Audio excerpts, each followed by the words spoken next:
What's up YouTube, it's your old school expert, and today we're opening a very special box. This is a Dark Beginning 2 sealed booster box, and we are opening this for our 30,000 subscriber special. So that's a number that I never thought I would reach, and I just want to say thank you to everybody who subscribes and routinely watches my videos.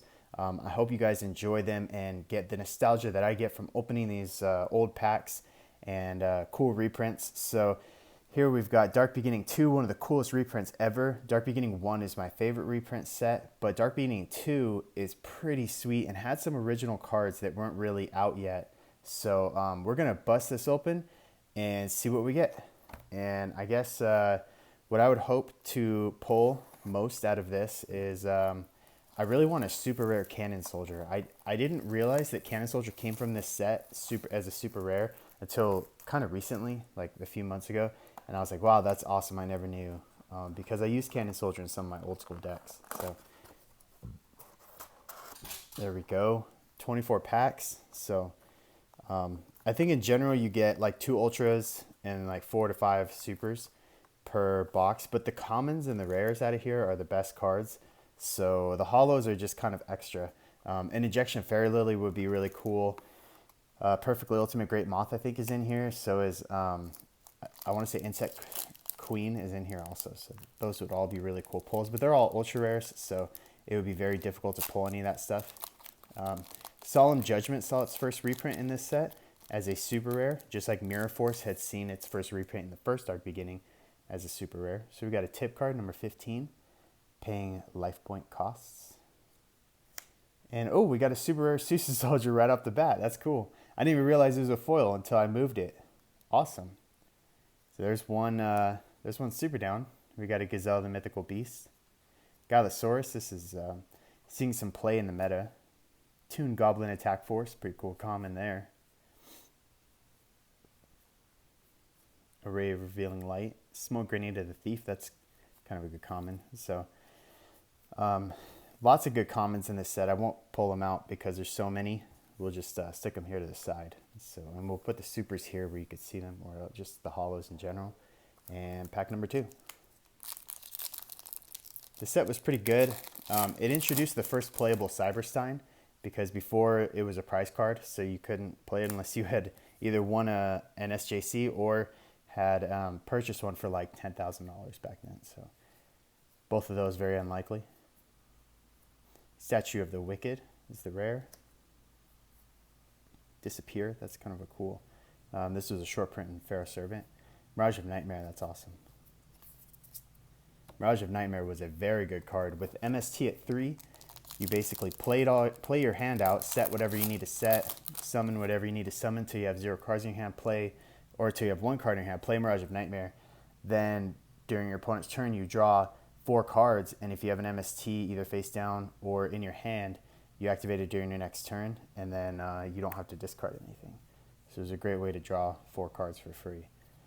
So we got that Luster Dragon number 2 with the correction of number 2, because in the Legacy of Darkness they forgot that. Statue of Easter Island. Blast with Chain, the rare. And Restructure Revolution, I forgot this is in here. This came in TP6, I think. Cool. So this is a pretty nostalgic set because this came out towards the end of my Yu-Gi-Oh days, at least like my Yu-Gi-Oh playing days, where I was a pretty competitive player. Never won any regionals or anything like that, but played a lot of local tournaments, big local tournaments too. So we got Hoshinin Jin, the Wicked Worm Beast. Oh, Rabbit Horseman's in here, that's kind of cool. Always liked him. Emergency Provisions, cool. So this is after they put Mystical Space Typhoon at 1, Emergency Provisions became the go-to for using Mirage of Nightmare, because for a while there in the Pharaonic Guardian era, I believe, they had Mystical Space Typhoon at 1. What's this one? Find a monster's weakness. Okay, interesting. Green Kappa. I didn't know that was in there. Muka Muka, Mucus Yolk, and a Book of Life super rare. Cool. That's 2 supers now. After the Struggle. They originally called that after Genocide, and I guess Genocide was just too much to handle for some people, so they called it after the struggle. We got a Bazoo the Soul Eater. It's the rare. Cool. Dream Clown, love that card. Had a lot of fun with my Dream Clown deck. Magical Thorn, it's a TP card. So this set really spans, I mean, from Metal Raiders all the way up to like TP 6, 7. It's pretty crazy. It's a wide array of sets that they covered in this. Marauding Captain, Sir Priest. I would say obviously Legacy of Darkness is a big one, so is For Honor Guardian. Some Labyrinth of Nightmare in there. And these used to be the only reprint sets. By the time this came out, I think Dark Beginning 1 and Dark Revelation 1 were the only 2 reprint sets, so everything else was an original. So you can imagine how hard it was to get those staples like Raigeki, Monster Reborn. Well, I guess Monster Reborn had a common version, but it was only 1 or 2 because of the 2 starter decks. Horn of Heaven. Other stuff like Mirror Force, Solemn Judgment, that kind of stuff that everybody wanted to use. It's really tough to get. And we got a Freed the Matchless General. That's our ultra rare. Okay, well, a little bit kind of disappointing. I just don't really want something that's from an original set like Legacy of Darkness but hasn't changed in rarity. I like when they change them. Dice Jar, that's a good common. I like when they change them, either up or down. Book of Taiyu, another good common. So there's some good commons in that pack. But I don't like when they keep the rarity the same. I think it's kind of pointless. Like, if you're going to reprint something, change the rarity. Unless it's a common. I don't really care about that. But it's fun to see a common go up in rarity to like a rare or a super rare. Mechanical Chaser. Pretty cool. Ryoku Field. Little Dragon Ball there. So we got 2 packs left on the right side. Still hoping to get a Cyberstein from all these rares. And then definitely still want that Toon Cannon Soldier. But this is tough to open.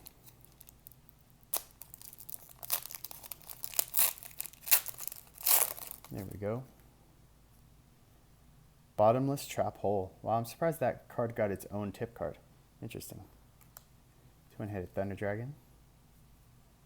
Launcher Spider. So look at all the Metal Raiders stuff just in this pack right here. And then Reinforcement of the Army.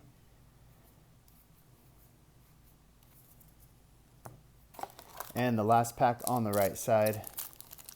I'm trying to go quickly, guys, because I don't want to bore you. But at the same time, I really want to enjoy these cards. This is a rare box.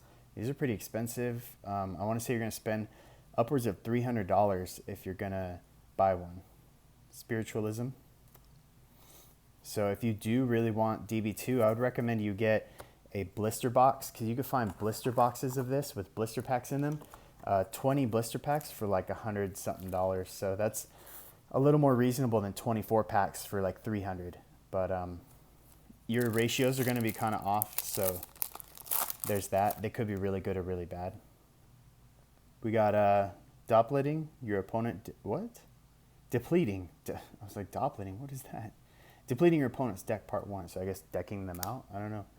Fiend Skull Dragon. Maybe Needleworm's in here. I don't know. I didn't check. Dark Piercing Light. Little McDonald's pack action there. Next pack. I'm feeling a super. We haven't got a super in a while. And we got a super. It's a Catapult Turtle. So again, I really don't like when they don't change the rarity. But I mean, they did that for a lot of the cards in this set. So no surprise there. Second Coin Toss. Got a lot of those. I mean, I think the only one, that's not an original rarity is a Sousa Soldier. This was a rare. I want to say out of Legacy of Darkness. And they put it as a super rare, which is weird because I don't really remember anyone using it or it being very good. Because it's a spirit monster, so it has to go back to your hand. Penguin Soldier. This guy was really good for a little while. It's a double Hane. Jirai Gumo. That's cool. Dark Coffin, Miracle Dig, Soul of the Pure. That's a cool TP2 card. We're getting down there. We got like 8 packs left. Something like that. Tip card number 48, find a fun place to play. Of course. You don't want to play in some weird place. Sasuke Samurai and a Yatagrassi. That's a cool common. Not bad.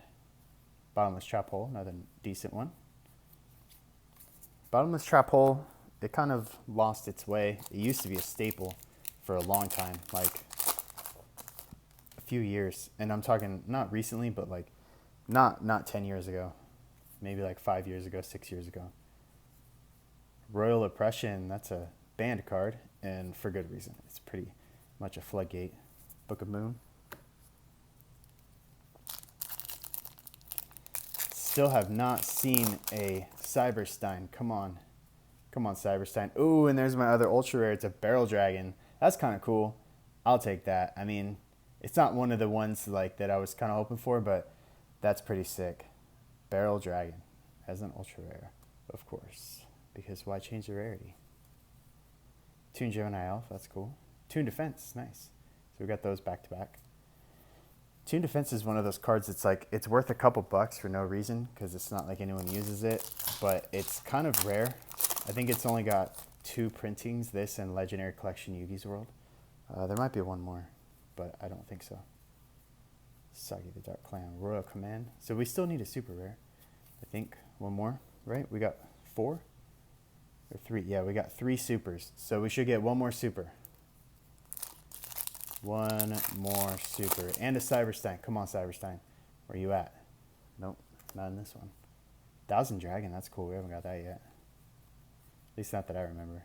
Ring of Magnetism. Another Toon Defense.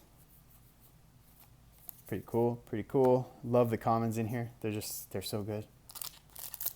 The holos are disappointing, but I mean, most reprint sets back then were like that. We got a Dark Balter the Terrible. That's pretty sweet. I think the other rare version of him is like TP 6 or 7. I believe he comes in a rare or as a rare in that set as well. All right, 3 packs left. Let's see. 3 packs left. Can we like feel it? They're kind of thick. There's too many cards in here to feel it. So sometimes I feel like you can tell if there is a holo. It'll be much more stiff than the other packs. But another Thousand Dragon. Ooh, a super rare Magic Jammer. There it is. See, that's what I like. You know, they took an ultra rare, made it a super rare. I think that's okay. I like it. Has my approval. So didn't get that Cannon Soldier. Still haven't got the Cyberstein either. That's kind of weird. I mean, there's probably more rares than there are packs. There's probably more than 24 rares in this set. So if there are, then that could definitely be a card that we don't pull. There's a Karibo. I don't want your Karibo. I want Cyberstein. Okay, last pack. For the 30,000 subscriber special, which again, guys, thank you so much. It's incredible. Especially you guys who like watch my videos all the way through, actually listen to what I say. That's pretty cool. I'll be honest, that's amazing. There will be a giveaway. I've got a couple ideas of what I'm going to be giving away. Nothing crazy because like I'm not trying to, you know, beg for views or whatever, but I do want to try to give back to some of you guys, especially the ones who watch a lot of the videos, because you guys are awesome. I love your comments. I always try to log in and read comments and stuff. So, oh, it's a Jug and the Spiritualist. So there will be no Cyberstein, unfortunately. That's like the most expensive card in the whole set too, Cyberstein. Because it's only got, what, 2, or yeah, I think 2 printings, right? I think the one from DB2 is the only other one besides SJC, which is stupid expensive. Rightfully so. And we got a Bad Reactionist Samochi. That's cool. That's nice. And another After the Struggle. All right, guys. So we'll do a quick recap. The rares were a little disappointing because we didn't get that Cyberstein, but we got some pretty cool ones. Royal Oppression. One day maybe that'll come back, perhaps. Got that Fiend's Skull. It's pretty sick. And Horn of Heaven. I forgot. Pulled that. Bazoo. That's a pretty cool one. Marauder Captain. Emergency Provisions. I like that a lot. Because they took a common and made it a rare, so I'm always a fan of that. And then we got Setchi the Wicked. And then for the holos, we got very standard pulls. So I think it's 4 supers and 2 ultras. So we got a Magic Jammer, which unfortunately by this time, this card was not used at all. Like no one used this past like Magic Ruler or Pharaoh Servant, especially Pharaoh Servant because Imperial Order came out. So I don't know why they put this in there, but they did. Barrel Dragon, kind of same thing, but at least Barrel Dragon, it was a meta card in Metal Raiders, but it's still a nostalgic card and a very cool card, so I'm cool with pulling that. Super Soldier, again, I don't know why they put this in here. No one really used it. A few people did, but like not in competitive play, you never really saw this guy. Catapult Turtle, this was actually used because of Magical Scientist for an OTK, so you did see a lot of this little bastard. Freed, same, didn't really see him in competitive play, but Book of Life did see a lot of competitive play when zombies became a thing, when Pyramid Turtle came out and Vampire Lord came out, and just zombies were always a thing. Ryokalki was pretty useful, so yeah, definitely like that Book of Life. So thanks for watching, guys. I hope this video was somewhat nostalgic. A lot of cool old school reprints, especially with these commons that are just so fun to look at and sort through and stuff like that. So again, I hope you enjoyed it. Thank you so much for watching. Thank you for 30,000 subscribers, and make sure you stay tuned for more awesome Yu-Gi-Oh videos.